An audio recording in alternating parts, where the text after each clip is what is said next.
Shalom, selamat pagi Bapak Ibu Saudara sekalian. Selamat kita berjumpa lagi dalam acara Renungan SOS. Puji Tuhan. Mengawali renungan ini, kita satu di dalam doa. Bapa di surga, Bapa yang kami sembah di dalam nama Yesus, segala puji, hormat, syukur, dan kemuliaan layak kami naikkan, persembahkan hanya bagimu. Sebab di pagi yang indah ini kami boleh kembali ada di hadirat-Mu. Terima kasih Tuhan. Mengucap syukur juga kami atas perlindungan Tuhan, penyertaan Tuhan, terlebih pemberkatan Tuhan di mana kami boleh menikmati hidup, menikmati tidur yang nyenyak di sepanjang malam. Terlebih Engkau boleh bangunkan kami di pagi yang indah ini dengan keadaan roh, jiwa, dan tubuh yang diberkati Tuhan. Terima kasih Tuhan. Segera kami akan memulaikan renungan pagi yang indah ini. Seraya kami memohon Roh Kudus tolong kami, sehingga pesan-pesan Tuhan melalui kebenaran firman Tuhan dalam renungan di pagi yang indah ini dapat kami tangkap dengan baik, dan itu menjadi bekal kami untuk menjalani hidup di hari ini dan yang akan datang. Terima kasih Bapa, di dalam berkat nama Yesus Tuhan dan Allah kami sudah berdoa dan mengucap syukur kepadamu. Haleluya. Amin. Puji Tuhan. Bapak Ibu Saudara sekalian, kita masih akan meneruskan renungan kita dengan judul utama atau tema utama adalah karakteristik orang-orang yang disertai Tuhan. Nas pokoknya tetap sama di Kejadian pasal 37. Sekarang kita akan masuk pada bagian yang ketiga, yaitu di ayat yang keempat, ya. Kejadian 37 ayat 4 berbunyi sebagai berikut. Setelah dilihat oleh saudara-saudaranya bahwa ayahnya lebih mengasihi Yusuf dari semua saudaranya, maka bencilah mereka itu kepadanya dan tidak mau menyapa dengan ramah. Saudaraku,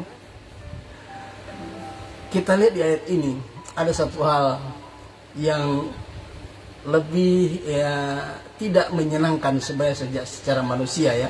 Apalagi dalam hubungan kekeluargaan saudara-saudara kandung, ya, kita dimusuhi oleh, kita dibenci oleh, ya, saudara-saudara kandung kita, ya. Di sini ayat 4 ini menjelaskan bahwa ketika saudara-saudaranya melihat, ya, Yusuf lebih dikasih oleh Yakub dan dia mendapatkan jubah maha indah, mereka semakin benci. Dan kebencian itu berubah menjadi musuh, ya. Mereka memusuhi Yusuf karena apa? Mereka, perhatikan ayat 4 ini, ya, saya baca ulang. Setelah dilihat oleh saudara-saudaranya bahwa ayahnya lebih mengasihi Yusuf dari semua saudaranya, maka bencilah mereka itu kepadanya dan tidak mau menyapa dengan baik. Dari kebencian akan meningkat menjadi apa? Dimusuhi. Mereka masih menyapa Yusuf, ya, tapi tidak dengan baik, ya. Jadi ada gap, hubungan kekeluargaan, persaudaraan ada gap. Bukankah kehidupan kita sebagai orang percaya seringkali jangankan dengan orang lain, dengan saudara sekandung saja kita tidak beramah-ramahan, tidak akur. Orang mana bilangnya nak baku-baku baik. Celaka ini saudara. Bagaimana mungkin kita saudara kandung, seayah, seibu, tapi kita tidak akur, kita tidak beramah-ramahan, ya. Orang yang dimusuhi, dibenci ini ada merasa ada tekanan, depresi. Tetapi beda dengan Yusuf, ya. Orang Jakarta bilang EGP, emang gue pikirin, ya. Orang mana bilang pusing amat dengoni, siapa kita mau pikir pengoni, farek le dengoni, kita nyak pakai kuat pangoni. Tapi Yusuf nggak berbicara seperti itu. Tapi Yusuf tidak terpengaruh dengan hubungan persaudaraan yang mulai ada gap, tidak ramah lagi. Jadi dari kebencian naik satu level menjadi apa? Dia dimusuhi, ya. Nah, mari kita lihat, ya, di dalam Mika pasal 7 ayat yang ke-6. Kitab Mika pasal 7 ayat yang ke-6. Saudaraku, jadi kalau kita mulai dimusuhi oleh saudara kandung, ya, kita jangan heran, saudara, ya. Kita jangan heran. Mari kita lihat Nabi Mika menubuatkan tentang bagaimana kondisi orang Israel pada masa itu, ya. Sebab anak laki-laki menghina ayahnya, anak perempuan bangkit melawan ibunya, ya. Menantu perempuan melawan ibu mertuanya, ya. Musuh orang ialah orang-orang seisi rumahnya. Saudaraku yang kekasih, di sini kita lihat bahwa ternyata musuh orang percaya bukan hanya dari saudara kandung, ya, bukan hanya dari orang luar maksud saya. Saudara kandung pun bisa memusuhi kita, ya. Itu sebabnya kita harus berhati-hati, saudara. Hal yang sama juga pernah dialami oleh siapa? Oleh Yesus. Mari kita lihat, ya. Matius 10 ayat yang ke-36. Jadi hal yang sama, ya, dialami oleh Yesus juga. Ya, kita lihat. Matius 10 ayat 36 berbunyi, barang siapa, Matius 10 ayat 36, dan, nah perhatikan, ada kata dan, berarti sebelum ini ada, ya. Dan musuh orang ialah orang-orang seisi rumahnya, ya. Musuh orang itu adalah orang-orang seisi rumahnya. Enggak itu bapaknya, enggak itu ibunya, enggak itu saudara kandungnya. Itu bisa jadi musuh. Contoh, saudara, seseorang, ya, berbeda keyakinan dengan kita. Tahu-tahu dia panggil Tuhan, dia menjadi satu iman dengan kita. Dia dimusuhi oleh orang tuanya, bahkan saudara-saudaranya, saudara. Nah, ini yang harus kita waspadai, yang harus kita siap menghadapi. Ya, bukan hindari, kita harus hadapi. Sekalipun kita dimusuhi oleh siapapun, tetapi ingat, sebagai orang yang disertai Tuhan, tunjukkan ciri-ciri bahwa kita benar disertai Tuhan. Amin, saudaraku. Ini yang harus kita perhatikan. Daud juga pernah mengalami. Ya, Daud pernah mengalami, ya. Tapi sebelum saya lari ke Daud, kita lihat. Makanya kemarin saya katakan, Yusuf adalah salah satu pribadi yang menjadi tipologi daripada Kristus. Kenapa? Bukan cuma Yusuf yang dimusuhi, ya, tetapi Yesus pun pernah dimusuhi oleh saudara-saudara seiman, saudara-saudara kandungnya, ya. Mari kita lihat di Markus pasal yang ke-6. Ya, Markus pasal 6. Kita akan lihat ayat itu, ya. Markus pasal 10 ayat yang ke Markus, ya, pasal 6. Kita lihat ayat yang ke-35, ya.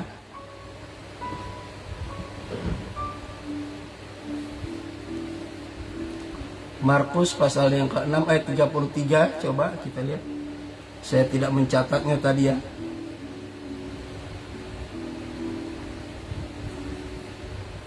Rupanya saya salah, maaf.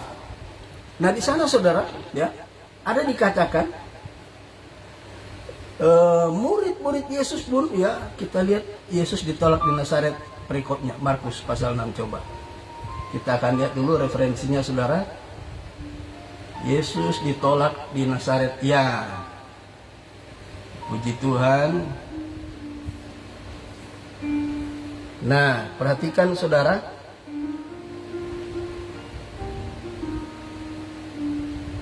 Nah, kita lihat Markus pasal 6 ayat yang keempat, ya. Kita baca ayat sebelumnya. Kenapa Yesus tidak membuat satu mujizat pun di kota asalnya, di Nazaret? Kenapa? Di sini dikatakan, maka Yesus berkata kepada mereka, seorang nabi dihormati di mana-mana, kecuali di tempat asalnya sendiri, di antara kaum keluarganya, dan di rumahnya sendiri. Jadi musuh orang itu bukan di luar rumah saja, tapi yang paling parah, paling berat yang kita hadapi adalah musuh yang ada di rumah kita. Siapa? Orang tua kita, saudara-saudara kita. Saudara, banyak dari orang, ya, dari orang seberang menjadi Kristen dimusuhi, ya. Sudah dimusuhi orang keluarga, rumah, di dalam rumah. Orang luar juga memusuhi kita, ini bahaya, saudara. Kenapa? Karena Yusuf hidup benar di hadapan Tuhan, ya. Itu sebabnya kita harus hati-hati. Nah, saudaraku, kita lihat lagi contoh yang pernah dialami oleh Daud, ya. Jadi, saudaraku, kalau Yusuf dibenci oleh saudara-saudaranya, Yesus juga pernah mengalaminya. Yesus katakan seorang nabi dihormati di mana-mana kecuali, ya, di lingkungan keluarga, ya, dan orang-orang serumah dengan dia. Inilah salib yang harus kita pikul, ya. Kita lihat Mazmur pasal 38 ayat yang ke-21. Pengalaman yang sama ya dialami oleh orang-orang yang disertai Tuhan ya. 38 ayat 21, mereka membalas yang jahat kepadaku, ganti yang baik. Mereka memusuhi aku karena aku mengejar yang baik. Daud dimusuhi pada zamannya oleh orang-orang yang tidak suka akan dia, karena Daud selalu mengejar yang baik. Ya, jangan seperti saudara-saudara Yusuf. Mereka tidak baik. Ya, itu sebabnya kita harus hati-hati, saudara ya. Nah, kita sebagai orang percaya, musuh utama yang paling berat adalah dari kelompok atau dari lingkungan keluarga. Kalau yang dari luar gampang, saudara. Mari, apa yang harus kita hadapi dengan musuh yang dari luar? Galatia 4 ayat yang ke-16. Galatia 4 ayat yang ke-16. Di sini Paulus berkata demikian. Apakah dengan mengatakan kebenaran kepadamu, aku telah menjadi musuhmu? Ya, saudaraku, Tuhan mengingatkan anak-anak Tuhan yang ada di kota Galatia, ya, hati-hati. Ya, Paulus katakan, apakah dengan mengatakan kebenaran kepadamu, aku telah menjadi musuhmu? Ini, ya, jemaat Tuhan memusuhi Rasul Paulus, tapi sebenarnya bukan jemaat yang betul-betul telah terima Yesus. Orang-orang Farisi, orang Saduki, ahli Taurat yang belum menjadi pengikut Kristus, mereka memusuhi. Notabene mereka adalah umat Allah. Saudaraku, sadarkah saudara apa tidak? Bukankah kita yang selalu menyampaikan kebenaran banyak dimusuhi oleh baik teman-teman pelayanan maupun orang-orang yang lain? Ya, pertama dari lingkungan keluarga, yang kedua dari lingkungan pelayanan. Ya, kita yang selalu berkata benar, berkata baik, dimusuhi. Tapi kita sebagai orang percaya jangan goyah, jangan terpengaruh. Giatlah selalu dalam pelayanan, sebab ada upah yang sedang menanti kita. Amin, saudaraku. Ini yang saya katakan salah satu tipikal daripada tipologi daripada Yesus. Yusuf ini adalah salah satunya. Ya, ada beberapa pribadi ya, saya tidak perlu sebutkan karena belum waktunya ya, karena konteksnya berbeda. Nah, saudaraku, Yusuf salah satu pribadi merupakan tipologi daripada Yesus. Ya, kalau Yusuf dimusuhi oleh keluarganya, apatah lagi Yesus. Apa yang harus menjadi contoh bagi kita di sini? Ya, di sini kita harus ingat, saudara. Ya, sekalipun kita dimusuhi, tetap nyatakan kebenaran melalui kehidupan kita, tutur kata kita, sikap kita, tindakan kita. Tampilkan itu supaya orang bisa tahu, walaupun kita dimusuhi, tetapi kita di pihak Allah, tidak ada yang lawan kita, saudara. Amin, saudara. Jika Allah di pihak kita menyampaikan kebenaran, jangan menunggu, jangan mengharapkan pembelaan dari manusia. Biarkan Tuhan yang membela kita. Amin. Puji Tuhan. Moga kiranya kita bisa menampilkan hidup yang diberkati Tuhan. Tetap sampaikanlah yang baik, yang benar dari Tuhan, agar Tuhan selalu tetap menyertai kita. Haleluya. Mengakhiri renungan kita pagi yang indah ini, kita akan dengarkan pujian bagi Tuhan. Haleluya. Puji Tuhan. Puji Tuhan.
tempat ini, Yusuf semakin dibenci oleh saudara-saudaranya, dan kebencian itu berubah menjadi musuh. Mereka tidak menyapa lagi Yusuf dengan baik. Saudaraku, ingat, kita juga harus siap sedia. Ketika kita mulai dimusuhi oleh sanak saudara kita, ya, sesama hamba Tuhan, sesama pelayan Tuhan, jangan goyah. Tetap tunjukkan bahwa kita orang yang disertai Tuhan. Haleluya. Begitu besar kasih Allah pada kita. Diberkatilah anak cucu kita di mana-mana. Tuhan berubah miskin dan menjadi kaya. Dia merendahkan dan meninggikan kita. Haleluya. Berbahagialah bagi orang yang percaya.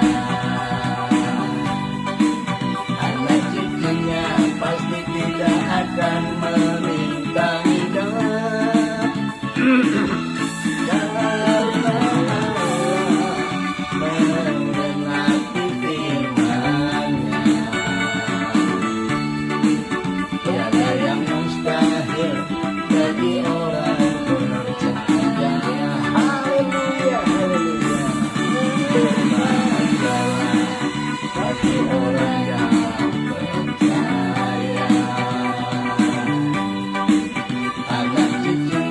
Pasti tidak akan meminta-minta,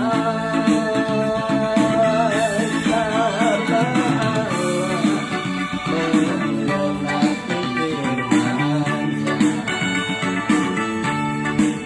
Tiada yang mustahil bagi orang percaya. Tiada yang mustahil bagi orang percaya.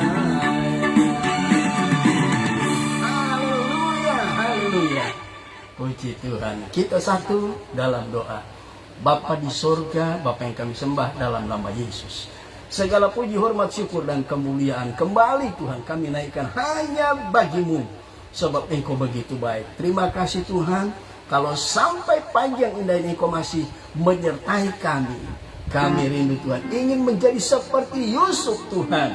Namun dia dibenci oleh saudara-saudara kandungnya. Tetapi dia tidak goyah menghadapi semuanya itu.